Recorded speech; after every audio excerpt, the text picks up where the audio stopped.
आज हम बात करेंगे एक ऐसी फिल्म की जो सिर्फ एक लव स्टोरी नहीं बल्कि एक ज़िंदगी का पैगाम है। जी हाँ, हम बात कर रहे हैं मोहब्बतें। आदित्य चोपड़ा की फिल्म मोहब्बतें की जो 2000 में रिलीज़ हुई थी। फिल्म में हमें अमिताभ बच्चन, शाहरुख खान और ऐश्वर्या राय जैसे बड़े स्टार देखने को मिलते हैं। साथ ही 3 नए एक्टर्स जिमी शेरगिल, उदय चोपड़ा और जुगल हंसराज की लव स्टोरीज इस फिल्म का हिस्सा है। ये कहानी एक खानदानी स्कूल गुरुकुल के डिसिप्लिन और प्यार के बीच के टकराव की है। एक तरफ गुरुकुल के सख्त प्रिंसिपल नारायण शंकर हैं जो सिर्फ डिसिप्लिन को मानते हैं, और दूसरी तरफ राज आर्यन मल्होत्रा जो मानते हैं कि ज़िंदगी का असल मतलब ही प्यार है। संजना अपने बॉयफ्रेंड से प्यार करती है, लेकिन जब उसे पता चलता है कि उसका बॉयफ्रेंड उसे धोखा दे रहा है तो उसका दिल टूट जाता है। वो अपनी पुरानी सोच और प्यार को लेकर बहुत शिकायत करती है। संजना रोती हुई समीर से बात करती है। समीर, मैंने कभी नहीं सोचा था कि वो मुझे ऐसे धोखा देगा। मैं कैसे इतनी गलत थी। समीर उसे संभालते हुए कहता है, लोग हमेशा वो नहीं करते जो हम चाहते हैं संजना, पर ये तुम्हारी वैल्यू को नहीं कम करता। तुम जितनी स्ट्रांग हो उतनी किसी ने तुम्हें पहचाना नहीं। समीर हमेशा संजना के साथ रहता है, उसकी बात सुनता है और उसकी मदद करता है। जब भी संजना टूट जाती है, समीर उसे संभालने के लिए वहाँ होता है। वो उसे दिखाता है कि प्यार सिर्फ दर्द नहीं बल्कि सच्चाई और समझदारी भी हो सकता है। समीर संजना को पार्क ले जाता है और दोनों शाम को चुपचाप बैठकर सूरज डूबता हुआ देखते हैं। संजना अपने पिछले रिश्ते पर सोचती है, मैं कैसे उससे प्यार कर रही थी, क्या मैं इतनी बेकार थी। समीर प्यार से मुस्कुराते हुए, जब तुम खुद को अपने साथ हो तुम कभी अकेली नहीं होती, और तुम्हारे पास कुछ बहुत ज़रूरी चीज़ है, अपना दम।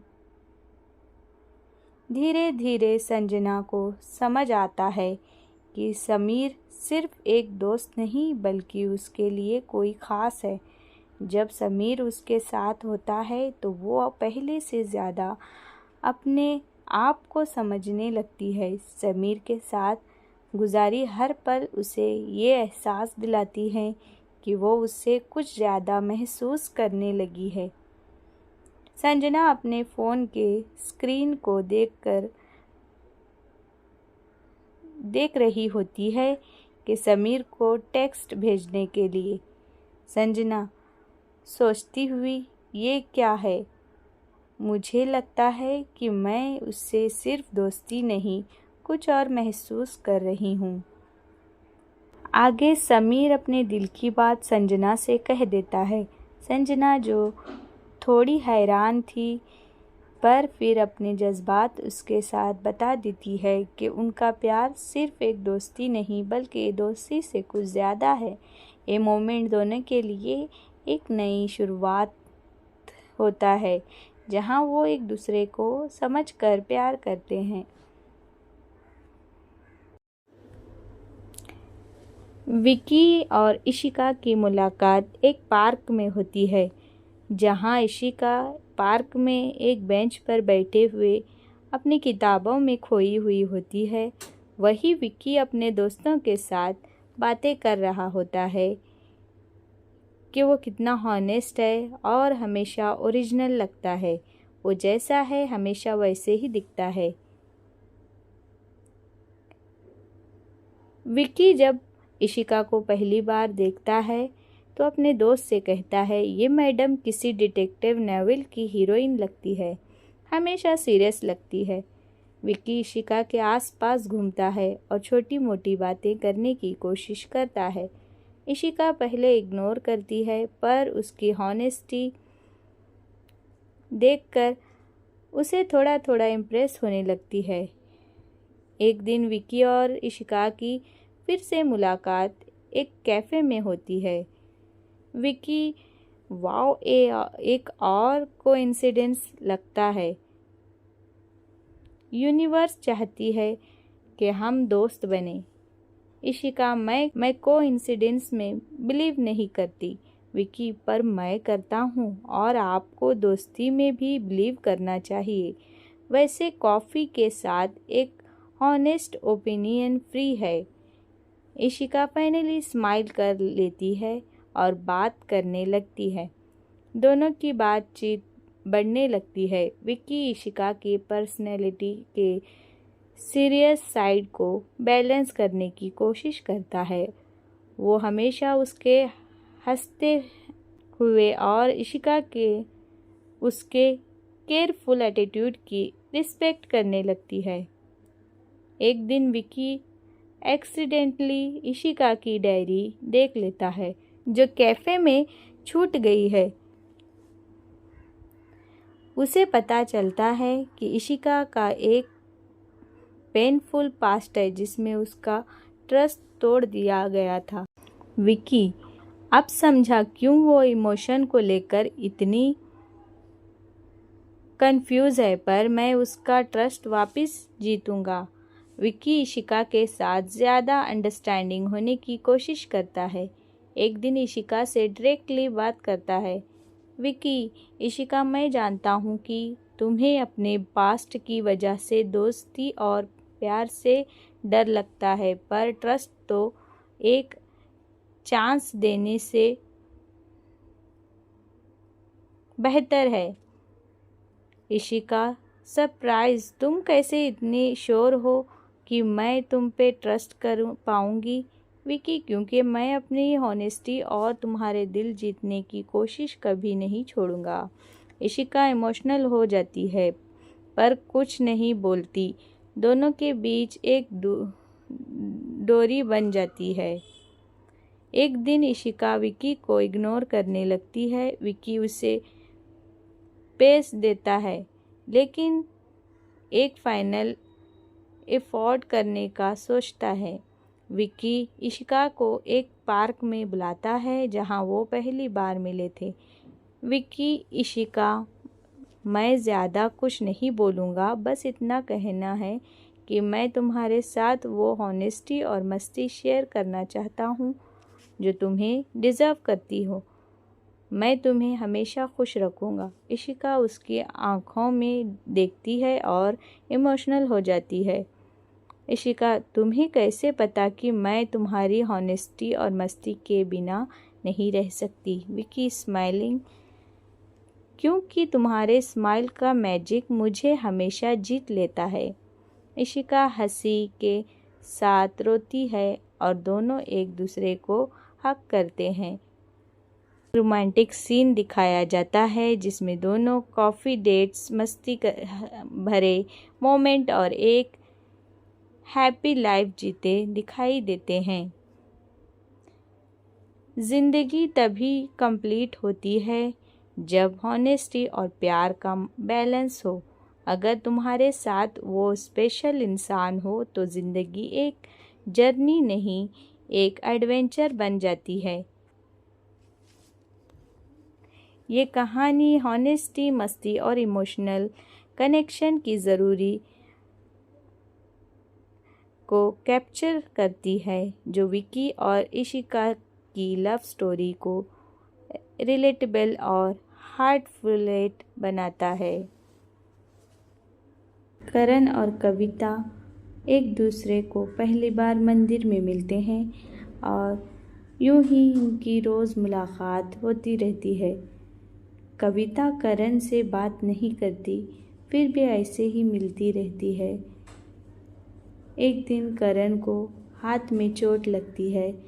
जब करण हॉस्पिटल पहुंचता है तो वहां कविता अनाथ बच्चों की केयरटेकर का काम करती है। उसे बच्चों के साथ रहना अच्छा लगता है। धीरे धीरे करण और कविता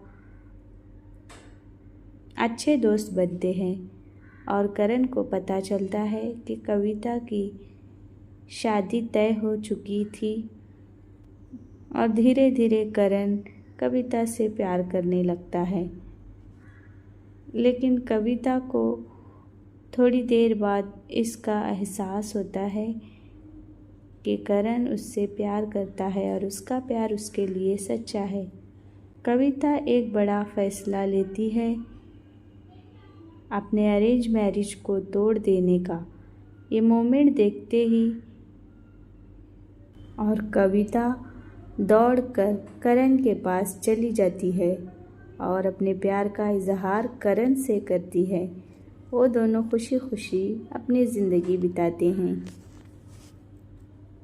ये सब शंकर नारायण देखते हैं और खामोशी से खड़े रहते हैं। क्लाइमेक्स में राज और नारायण शंकर के बीच एक बहुत बड़ी बहस होती है। राज अपने जज्बात और लॉजिक के साथ नारायण को ये समझाता है कि प्यार सिर्फ एक जज्बा नहीं बल्कि ज़िंदगी का एक ज़रूरी हिस्सा है। राज की बातें उनके बीते हुए दुख और खुद के स्टैंड के साथ इतनी पावरफुल होती है कि नारायण शंकर के अंदर एक बदलाव आता है। यही बातें उनके स्ट्रिक्ट एटीट्यूड तोड़ने की शुरुआत बनती है। नारायण शंकर अपनी गलतियों को एक्सेप्ट करते हैं और राज आर्यन को गुरुकुल का हेडमास्टर बनाने का डिसीजन लेते हैं।